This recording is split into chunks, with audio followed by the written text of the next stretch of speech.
Innal muttaqina fi jannati wa uyun. Sesungguhnya orang-orang yang bertakwa berada di dalam taman-taman surga dan di mata air. Allah Subhanahu wa taala berfirman menceritakan perihal orang-orang yang bertakwa kepada Allah, bahwa sesungguhnya mereka di hari mereka dikembalikan kepadanya dimasukkan ke dalam surga yang penuh dengan taman-taman dan mata air. Berbeda halnya dengan nasib yang dialami oleh orang-orang yang celaka.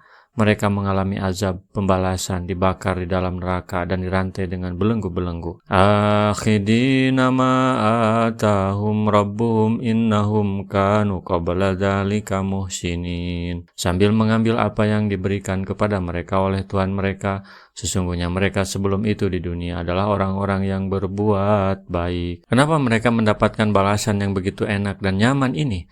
Karena kerja keras mereka berbuat baik ketika di dunia.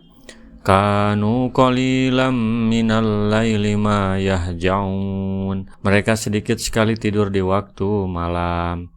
Tiada suatu malam pun yang mereka lalui, melainkan mereka mengambil sebagian darinya, walaupun sedikit untuk mengerjakan salat malam hari. Mereka adalah pekerja keras dan memiliki militansi yang tinggi karena keyakinannya kepada akhirat. Abdullah bin Salam radhiyallahu anhu mengatakan, ketika Rasulullah tiba di Madinah, maka orang-orang bersegera menemuinya dan aku termasuk salah seorang yang datang menemuinya. Ketika aku melihat wajahnya, ternyata menurut keyakinanku beliau bukanlah seorang yang pendusta. Dan kalimat yang mula-mula aku dengar darinya ialah, Ya ayuhan nas, at'imut ta'am, wasilul arham, wa absus salam, wa sallu bil lail, wa nasu niyam, tadhulul jannah bis salam. Hai manusia, berilah makan, hubungkanlah tali persaudaraan, sebarkanlah salam, dan salatlah di malam hari pada saat manusia lelap dalam tidurnya. Niscaya kalian masuk surga dengan selamat. Hadis riwayat Ahmad. Rasulullah pernah bersabda, sesungguhnya di dalam surga terdapat gedung-gedung yang bagian luarnya dapat dilihat dari bagian dalamnya, dan bagian dalamnya dapat dilihat dari bagian luarnya. Abu Musa al-Asy'ari radhiyallahu anhu bertanya, wahai Rasulullah, untuk siapakah gedung-gedung itu? Rasulullah menjawab, untuk orang yang lembut dalam tutur katanya dan gemar memberi makan fakir miskin, serta melakukan salat malam harinya karena Allah di saat manusia lelap dalam tidurnya. Hadis riwayat Ahmad. Wabil asharihum yastaghfirun. Dan di akhir-akhir malam mereka memohon ampun kepada Allah. Rasulullah bersabda, sesungguhnya Allah turun di setiap malam ke langit yang paling dekat, hingga malam hari tersisa sepertiganya lagi. Maka Allah berfirman, apakah ada orang yang bertobat, maka aku akan menerima tobatnya.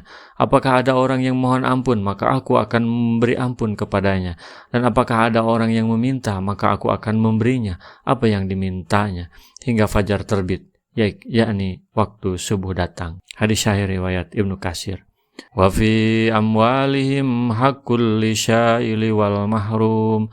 Dan pada harta-harta mereka ada hak untuk orang miskin yang meminta dan orang miskin yang tidak mendapat bagian. Setelah Allah menyifati mereka sebagai orang-orang yang rajin mengerjakan salat malam hari, lalu menyebutkan sifat terpuji mereka lainnya, yaitu bahwa mereka selalu membayar zakat dan bersedekah serta bersilaturahmi. Selain soleh secara pribadi, ia juga soleh secara sosial. Ia menunaikan infak, zakat, dan sedekah. Rasulullah SAW bersabda, baligu anni walau ayatan, sampaikan dariku meskipun satu ayat. Mari kita sebarkan jalan kebahagiaan dengan like, share, dan subscribe channel ini.